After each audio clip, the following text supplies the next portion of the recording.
தயவு செய்கிறவர்களுக்கு தயவு செய்யப்படும்.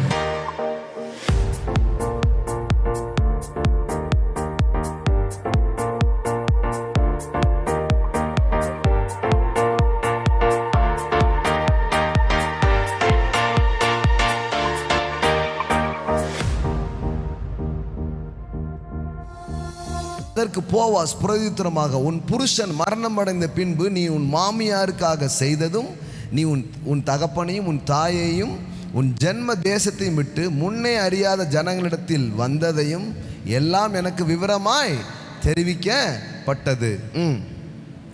உன் செய்கைக்கு தக்க பலனை கர்த்தர் உனக்கு கட்டளையிடுவாராக.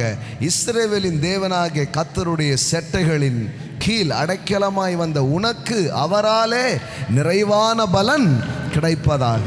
ஆமென். தேவனை பற்றி எப்படி பேசுகிறாங்க பாருங்க. அவர்கிட்ட வந்துட்டல, இனிமே நிறைவான பலன் தான். ஆமென். வந்த இடம் அற்புதமான இடம்ன்றான்.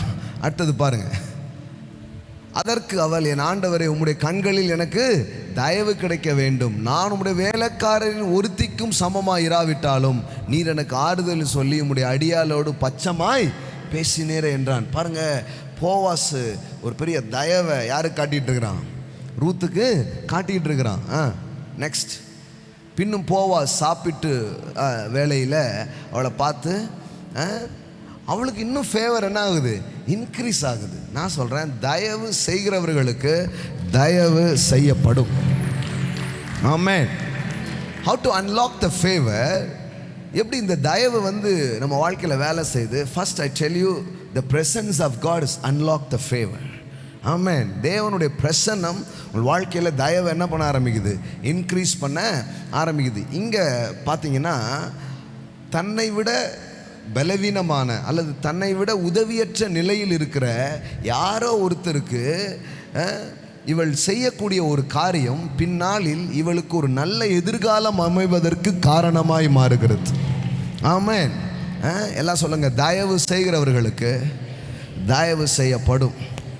ஆமென். இந்த ரூத் புத்தகத்திலே அதிகமாக இந்த வார்த்தைகள் பயன்படுத்தப்பட்டதை நீங்கள் பார்க்கலாம். உயிருள்ளோருக்கும் மரித்தோருக்கும் தயவு செய்கிற தேவன். எல்லாம் சொல்லுங்க, தயவு செய்கிற தேவன். ஆமென். பாருங்க, தயவுன்றது என்ன தெரியுமா? எல்லாம் சொல்லி பார்த்தும் ஒன்றுமே நடக்கலைன்னு வைங்களேன், நீ என்ன சொல்லுவீங்க?